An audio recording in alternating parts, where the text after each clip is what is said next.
कहीं ना कहीं देखा जा रहा है कि चंपई सोरेन के जो बेटे हैं भारतीय जनता अरे हर कोई किसी न किसी के बेटा ही होता है, हम लोग भी किसी के बेटा ही। क्योंकि आप सबको पता ही है कि देश के प्रधानमंत्री आदरणीय नरेंद्र मोदी जी जब तीसरा बार देश के प्रधानमंत्री के रूप में शपथ ली तो उस समय तरह तरह के लोग कह रहे थे कि पता नहीं कि इस बार थोड़ा सीटें कम हो गई तो कैसे निर्णय लेंगे, देश हित में क्या होगा नहीं होगा, पता नहीं, अलग अनेकों प्रकार की चर्चाएं हो रही थी। लेकिन देश के प्रधानमंत्री आदरणीय नरेंद्र मोदी जी ने ये जो अपने तीसरा जो कार्यकाल उन्होंने प्रारंभ किया उसके पहला आप बजट सत्र से देखें, 25-26 का जो बजट प्रस्तुत किया श्रीमती सीतारमण जी ने, तो आप सबको ध्यान में है कि लोगों ने कोई सोचा भी नहीं था, कल्पना तक नहीं किया था। सब लोग यही बात करते थे कि 2.5 लाख से शायद 5 लाख रुपया तक की टैक्स में रिबेट मिलेगी, यानी छूट मिलेगा। लेकिन देश के प्रधानमंत्री नरेंद्र मोदी जी के नेतृत्व में 5 लाख क्या 7 लाख क्या, एकदम जिसे लोगों ने कोई कल्पना नहीं की थी, 12 लाख रुपया तक की कार मुक्त कर दिया कि 12 लाख रुपया तक की आमदनी को टैक्स फ्री कर दिया। तो एक प्रकार से सभी लोगों में, पूरे देशवासियों में एक खुशियों की एक लहर दौड़ी कि भाई इतनी बड़ी जो आमदनी होता है, पहले उसमें कितने टैक्स पे करना पड़ता था, लोगों को डर लगता था कि इतना पैसा तो टैक्स में चला जाता है। तो बहुत बड़ा जिसको कह सकते हैं उपहार बजट में ही देश के प्रधानमंत्री नरेंद्र मोदी जी ने देशवासियों को दिया। उसकी बहुत प्रशंसा भी हुई, लोगों ने खुशी भी व्यक्त किया। और इसके बाद इधर आप सबने देखा होगा कि 15 अगस्त को लाल किला के प्राचीर से देश के प्रधानमंत्री नरेंद्र मोदी जी ने यह घोषणा किया कि आने वाली जो दीपावली है, तो दीपावली में देशवासियों को ढेर सारे तोहफा दिया जाएगा। तो सब देश की जनता या हम सब दीपावली की सब प्रतीक्षा कर रहे थे। उत्सुकता थी लोगों के मन में भी कि भाई कौन सी तोहफा देंगे, किस प्रकार की तोहफा देंगे। लेकिन दीपावली तो आने में अभी समय है, लेकिन आप सितंबर में ही आप सबने देखा कि जीएसटी में अमूलचूल जिसको कह सकते हैं परिवर्तन, और देश की जनता को एक प्रकार से एक बड़ी तोहफा। और दीपावली से पूर्व नवरात्रा से ही घोषणा कर दिया कि नवरात्रा से ही अब देशवासियों को ये तोहफा लोगों को मिलेगी। यानी अपने आप में एक बहुत बड़ी, जो लोगों ने इस प्रकार की सोचा भी नहीं था कि इतनी जल्दी और इतनी बड़े पैमाने पर देशवासियों को देश के प्रधानमंत्री नरेंद्र मोदी जी ये तोहफा देंगे।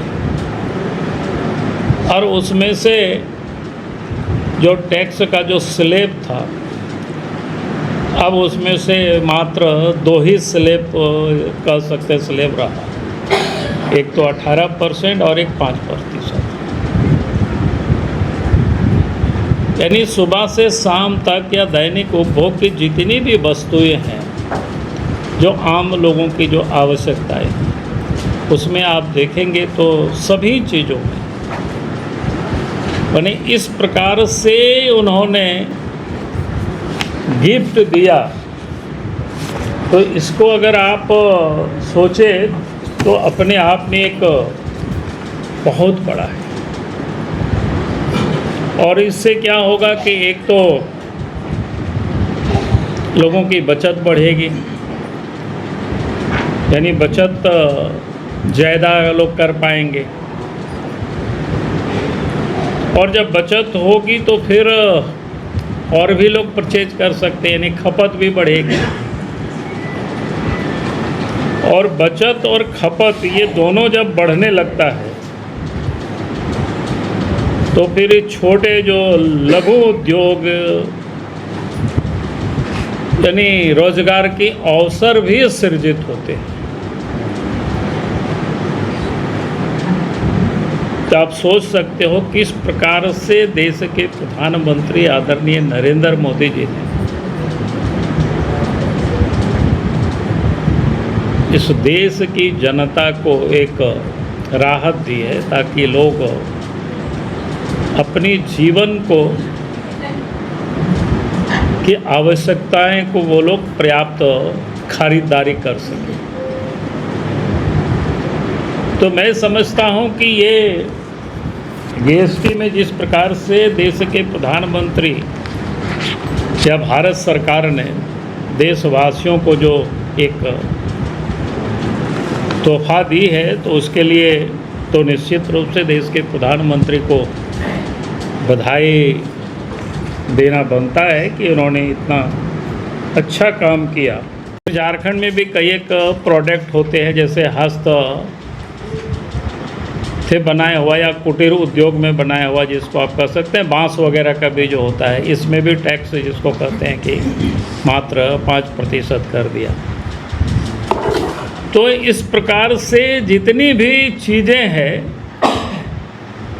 जो हाथ से बनाते हैं लोग, उस वस्तु की जो कीमतें अब बिल्कुल आसान हो गया, सस्ता हो गया ताकि आम लोग उसको खरीदारी कर सकें। तो ये देश के प्रधानमंत्री नरेंद्र मोदी जी ने किया। अब ज़रूरत है कि अपने झारखंड प्रदेश की सरकार को भी इस राज्य में लघु उद्योग है, कुटीर उद्योग है, इस प्रकार के उद्योग को और प्रोत्साहित करना चाहिए, क्योंकि जब कीमतें कम होती है, टैक्स कम रहता है, तो फिर लोग सामान को परचेज नहीं करते हैं या उद्यमी भी उसको पूंजी निवेश नहीं करते हैं, उद्योग धंधे नहीं लगाते हैं। तो सरकार झारखंड में उन चीज़ों पर ध्यान देनी चाहिए ताकि झारखंड प्रदेश में भी उद्योग धंधे बढ़े, यहाँ के लोगों को भी रोज़गार मिले। तो मुझे लगता है कि ये एक आज के तारीख में यह आवश्यक था, तो इसलिए लगा कि आप सब लोगों से इस विषय पर मुझे जानकारी मिली सर, पेट्रोल और डीजल छोड़ दिया गया सर।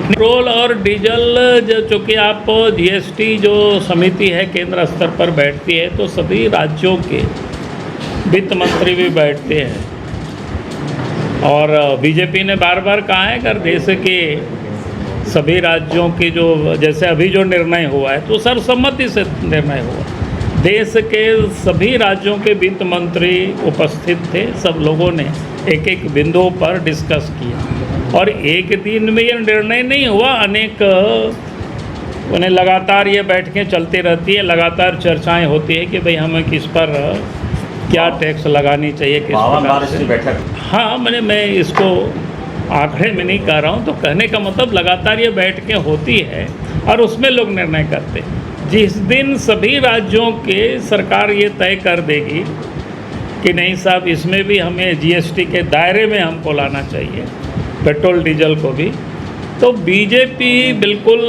या प्रधानमंत्री नरेंद्र मोदी जी पीछे नहीं हटेंगे, ये मैं विश्वास के साथ कह सकता हूँ। और पार्टी ने बार बार कहा है, जब जब लोगों ने कहा कि, और इसलिए आप देखते होंगे जहाँ बीजेपी रूल्ड स्टेट होता है, पेट्रोल डीजल की कई एक दफ़ा जो इस स्टेट में जो वेट लगाती है, तो भारतीय जनता पार्टी की सरकार ने उसको उन राज्यों में बाकी राज्यों की तुलना में उसको कम किया होगी। तो हम लोग चुनाव लड़ेंगे, अभी जब घोषणा होगी उस समय कोई एक उपचुनाव, उसके लिए कोई यहाँ कोई बहुत बड़ा विषय नहीं है। जहाँ एक तरफ रामदास सोरेन के बेटे का उधर से टिकट फाइनल हुआ है, तो कहीं न कहीं देखा जा रहा है कि चंपई सोरेन के जो बेटे हैं भारतीय जनता अरे हर कोई किसी न किसी के बेटा ही होता है, हम लोग भी किसी के बेटा ही। गोल, जहां 27 वर्षों के सफर में 17,000 से भी अधिक छात्रों ने डॉक्टर एवं इंजीनियर बनकर भरे सफलता की ऊंची उड़ान, जहां साधारण छात्र भी झारखंड टॉपर्स बनकर बना रहे इतिहास। दूरदर्शी शिक्षाविद श्री विपिन सिंह के मार्गदर्शन में मेडिकल एवं इंजीनियरिंग के लाखों छात्रों के लिए आशा की किरण के रूप में गोल, nation's leading institute. thefollowup.in. Like, share, and subscribe. www.thefollowup.in